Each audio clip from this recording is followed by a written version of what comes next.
5,000 pesos. Bilangin mo, be. 1, 2, 3, 4, 5. Bilhin mo yung pangunahing pangailangan mo. Opo.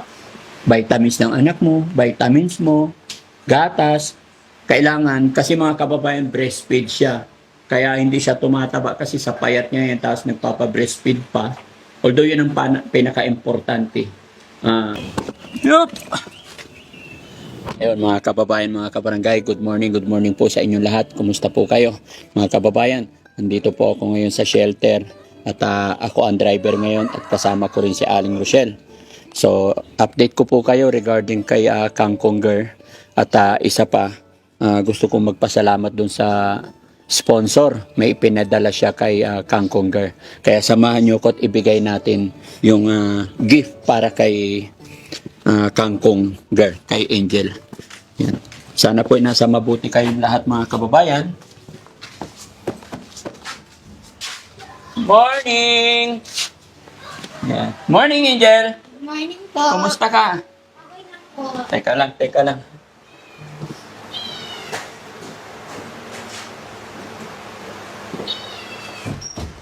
Rob, kumusta? Dito? Okay lang. Okay lang. Oy, Po yung puso. bless muna, bless. Bless. Bless muna, bless.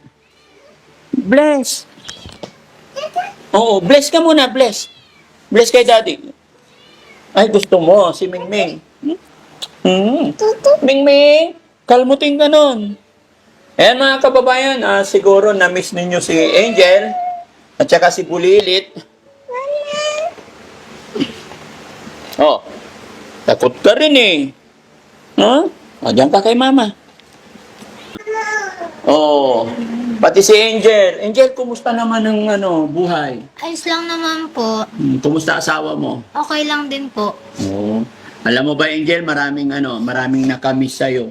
Tinatanong nila kung ano ng pagbabago, kumusta na ang buhay-buhay mo dito sa shelter. Yan. Ano po, maayos naman po. Medyo habol lang po ng habol sa bata. Oo, ganun talaga. Basta importante, pakaingatan mo yung anak mo, no? Opo. So si Angel, mga kababayan, hindi ko po siya pinipwersa sa mga gawaing bahay kasi mayroon naman talaga tayong taga-trabaho dyan. Pero sinasabihan namin na magtrabaho siya para matuto rin siya. Hindi para sa amin yun, kundi para sa kanyang pagpapamilya. Kasi si Angel po siya yung batang medyo naligaw ng landas at napaaga yung kanyang pag-aasawa. Kaya sa kanyang edad na hindi masyadong nakahanda, ay nagkaroon ng asawa at anak na sa hindi inaasahan. Pero syempre, talagang ganun ang buhay. Kaya sa mga bago pa lang sa aking channel, sa mga hindi nakakakilala, siya po yung inampon ni Daddy Frankie dito sa shelter. Pero ang pamamaraan na pag-ampon sa kanya is hindi yung pag sinabing ampon dito na hindi po.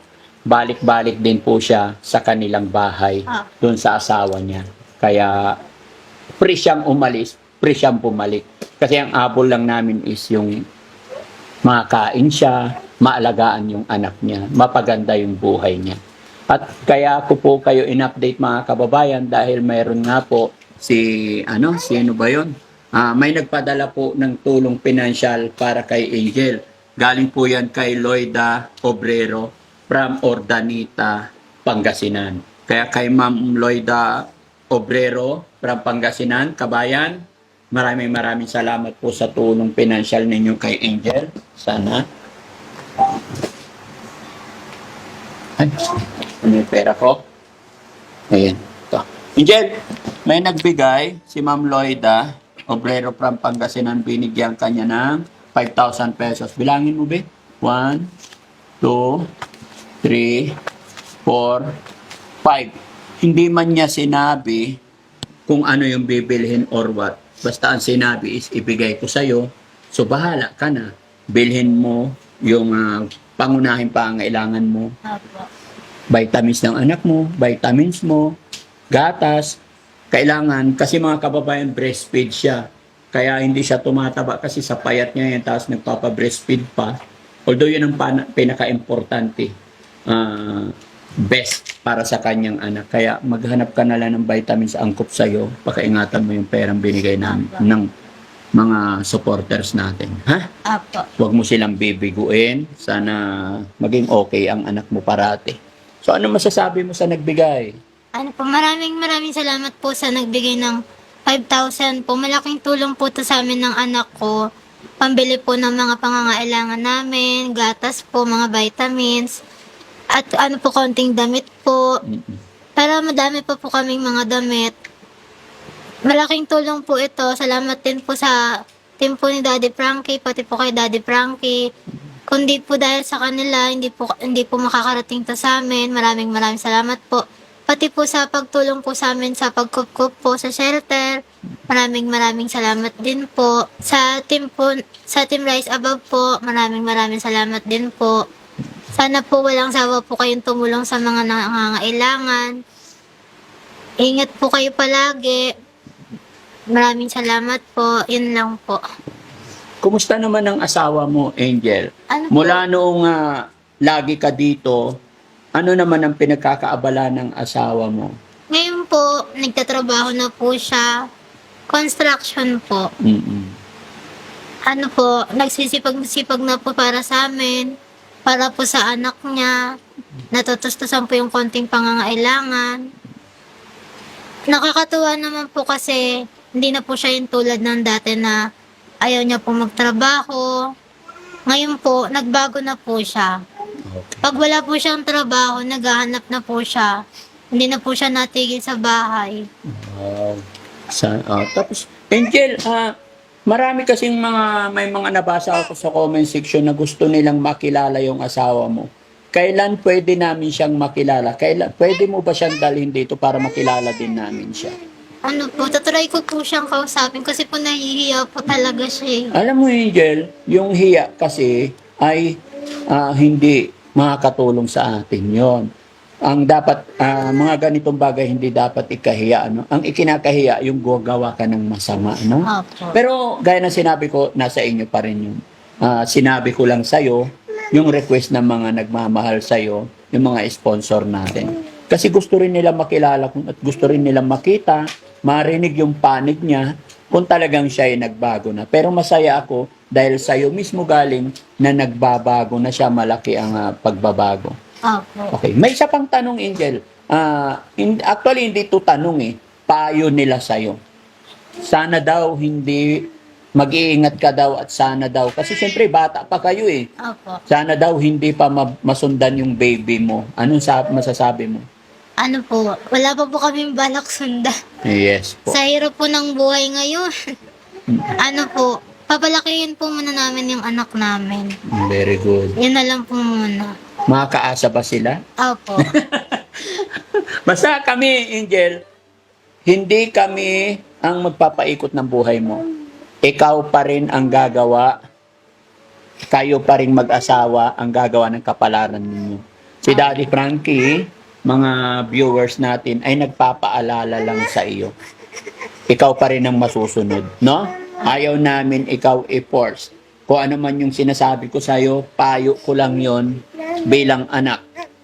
Pero ikaw pa rin ang masusunod sa buhay mo, Opo. Kaya, huwag kang mahiya sa amin kung ano yung gusto mong sabihin, kung saan kahiyang. Basta, gaya ng sinabi ko, payo lang kami sa'yo. No? Ay.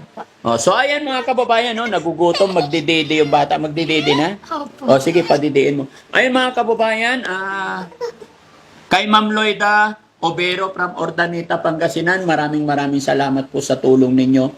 Napakalaking halaga po ito para kay Angel. Napakalaking bagay, malaking tulong po ito pambili ng gatas at mga pangangailangan nila. Kaya maraming salamat sa iyo, kabayan.